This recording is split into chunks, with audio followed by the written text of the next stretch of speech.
Another episode in the kitchen, and today I will be cooking rice noodles, stir fry rice noodles, or pancit bihon. I think this noodles is already pre-cooked because it says here that you only have to stir fry it for under 5 minutes. So I'm using 2 packs, and for the rest of the ingredients I'll be using the leftover chicken that we have this lunch. So I have leftover chicken breast, grilled chicken breast, and I shredded it, this one. So for the rest of the ingredients, I will be using 2 to 3 cloves of garlic, half onion, and this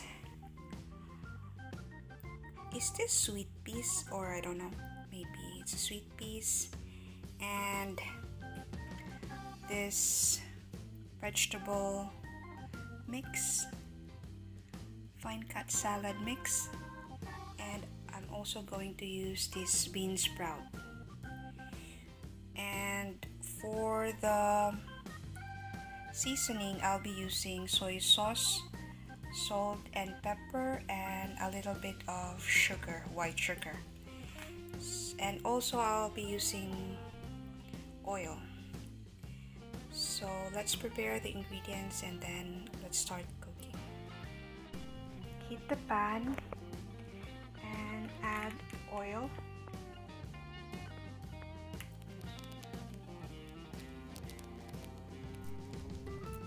Pwede na po nating ilagay yung garlic. Let's just wait for the garlic to turn golden brown bago natin ilagay yung onion.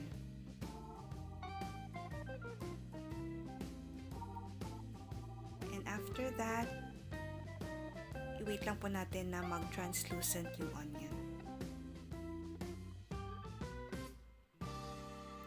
And ilagay na natin yung shredded chicken.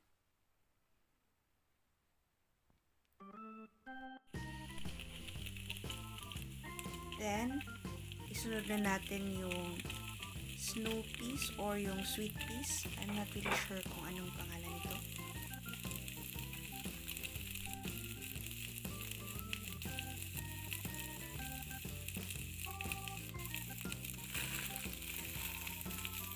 And then, yung ready to cook na mung bean sprout.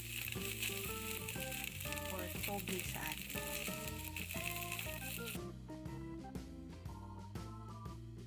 I only use half of the vegetable.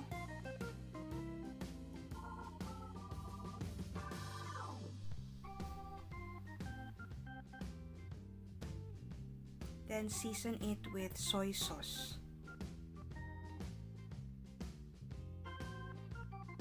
And ilagay yung rice noodles. Dinagdagan ko po ng soy sauce and nilagyan ko ng salt, pepper, and sugar. Pwede niyong i-omit yung sugar kung gusto niyong maglagay ng vetsin, but I don't really use vetsin in my cooking.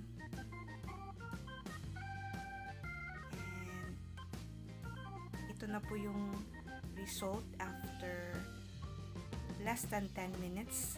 Makakaluto na po kayo ng pancit bihon or rice noodles.